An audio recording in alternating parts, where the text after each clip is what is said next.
everyone. Happy Friday. My name is Theo, and I am going to be guiding you through our mindfulness broadcast this morning. Hope everybody's day has started off well. I hope that the material that you're about to encounter will help you have an even better Friday morning. So we only have 15 minutes, so I'm going to jump in. I'm going to go ahead and share my screen, and we will get into the material. So what we're going to be covering today is something called HEAL, H-E-A-L, and this is a process that was devised by Rick Hanson. Some of you might be familiar with Rick Hanson because you've gone through the Launchpad series, and his material is in there in the form of TILT, T-I-L-T. And to be honest, I don't remember what TILT stands for. That acronym never really stuck with me. But the HEAL acronym, which is really pretty similar process to the TILT process, has stuck with me, and I've really enjoyed using it myself and with clients. So I wanted to present it to you today.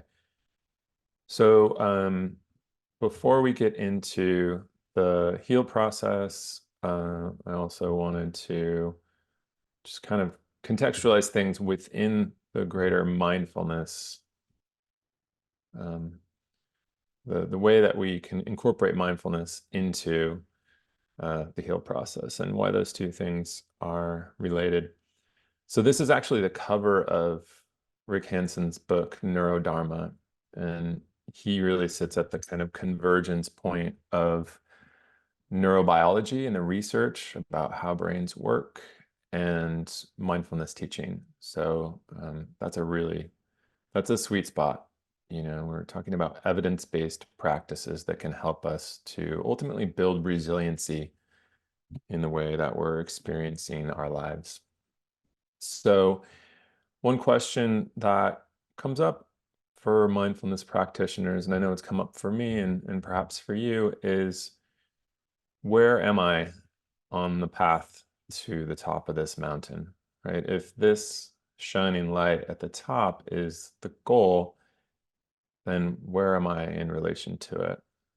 And sometimes it feels like I'm trudging at the foothills, and I'm like really sweating, and my backpack feels really heavy, and I don't know if I'm ever going to make it.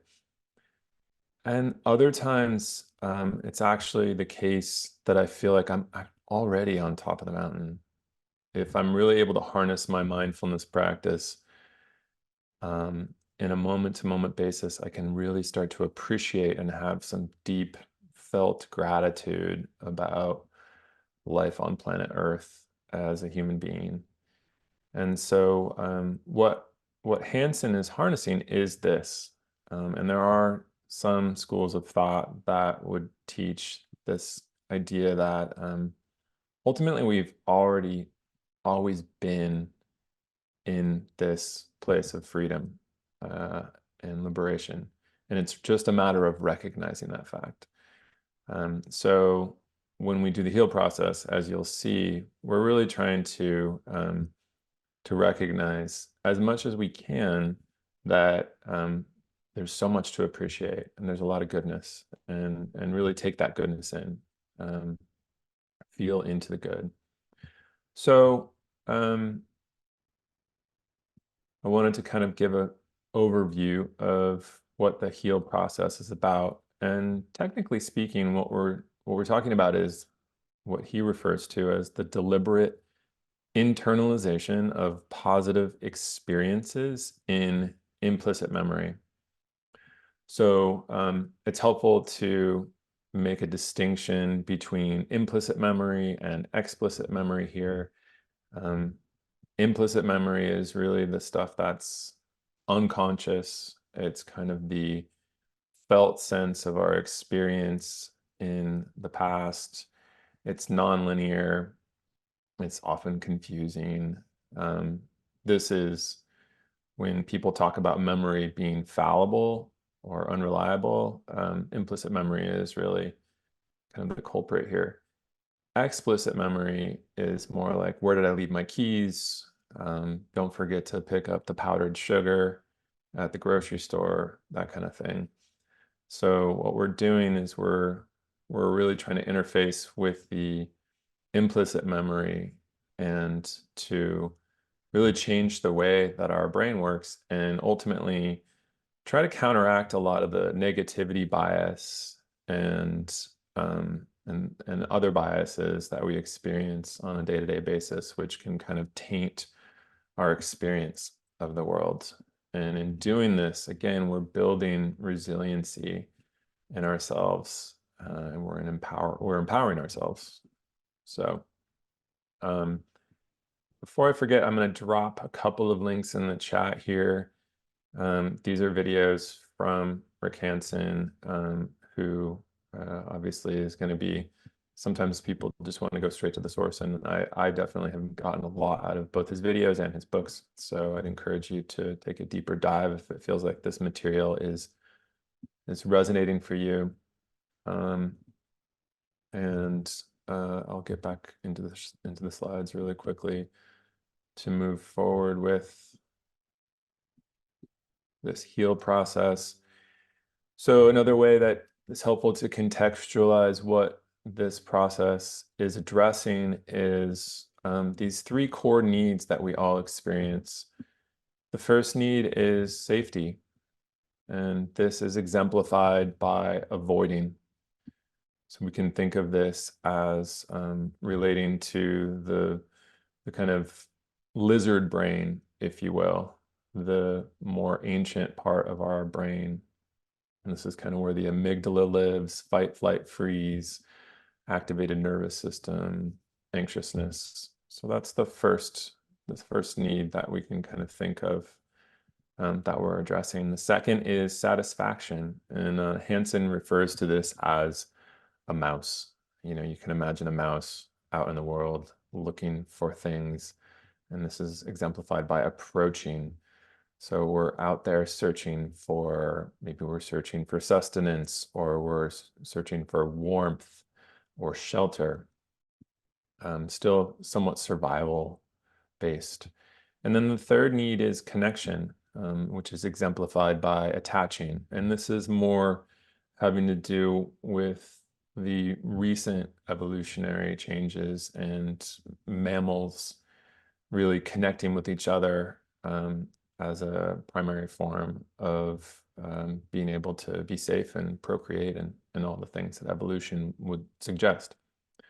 So these are three helpful ways for us to kind of consider what this project of HEAL is going to address. And if you take a deeper dive within his work, he gets into some really helpful contexts in which we can leverage this HEAL process to address different aspects of our needs that maybe didn't get met or that we're having struggles with, and how we can utilize the HEAL process to specifically address these needs. I won't be able to get into much more detail with that here, but I just wanted to give you some context so that you can do a deeper dive on your own if you feel like that's relevant. So I'm going to kind of break down what the HEAL process looks like, and then we'll have a chance to do it ourselves in the next, say, 5 minutes or so. The first part of the HEAL process is just to have. So what we're trying to do is have a good experience, and we can do that in one of two ways. We can remember a good experience or witness a good experience that we're having in the moment, so something that's kind of real, or we can just create it out of whole cloth because we have this amazing thing called the imagination. So first thing is to have some kind of goodness in terms of our experience. The second thing is to enrich it. So we want to really feel into whatever aspects of that experience we can and use whatever senses that we can conjure, whether that's color or sound or sight or touch. We want to make it immersive as much as possible, enrich it. The third step is to absorb. A for absorb. We want to really allow that to kind of become a part of our lived experience just in that moment. And that can really just be as simple as setting an intention, like, oh, I'm really bringing this into myself right now.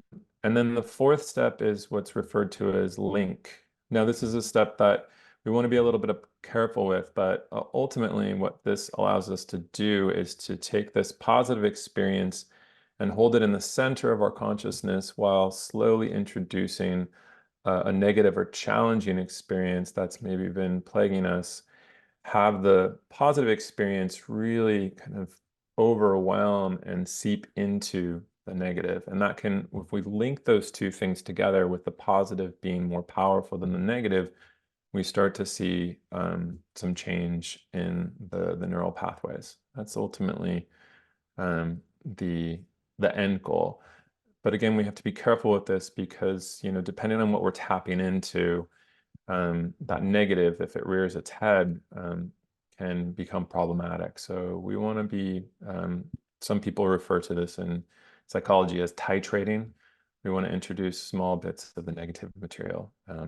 And initially, it's helpful just to sit with the positive and not even introduce the negative, just kind of get used to the practice. So I hope that is a helpful unpacking of this heal process. And I wanted to invite you all, if you're inclined, to just have a small experience with the heal process right now. So if it feels comfortable, just to close your eyes, or if not, just have your gaze soft and unfocused, just a few feet in front of you.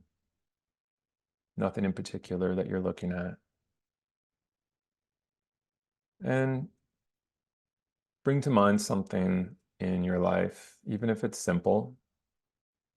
Could be a warm cup of coffee, could be um, someone smiling at you as you came into your office this morning, could be the way the sun felt, or the way that the breeze made the leaves in the trees rustle, could be a memory of someone that you love and an exchange that you had. Any of these things will work. Or it could be just something that you imagine happening in the future. It just needs to be a little above neutral on the scale of goodness. And really try to move from having that to enriching it. So imagine as much as you can any details about what it is that this experience is for you. If it's a sense of gratitude, where does that gratitude live in your body in this moment? And can you really feel into that and let it expand?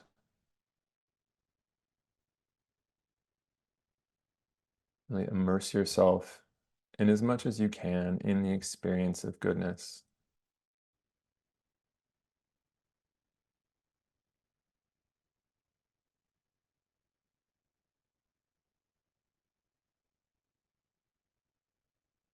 And having allowed this to grow and spread, now move to the stage where you absorb it. Really allow it to become a part of your felt experience in this moment and acknowledge that to yourself.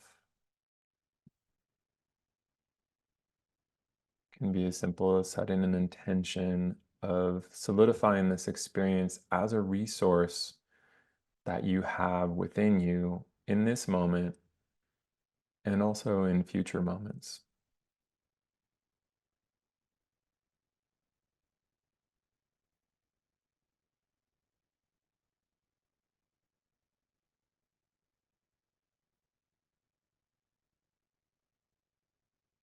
And just acknowledging that in doing this, even for a few short minutes this morning, you are building resiliency.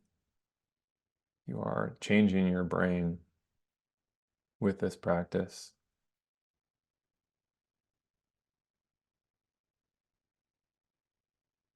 And we'll leave the linking step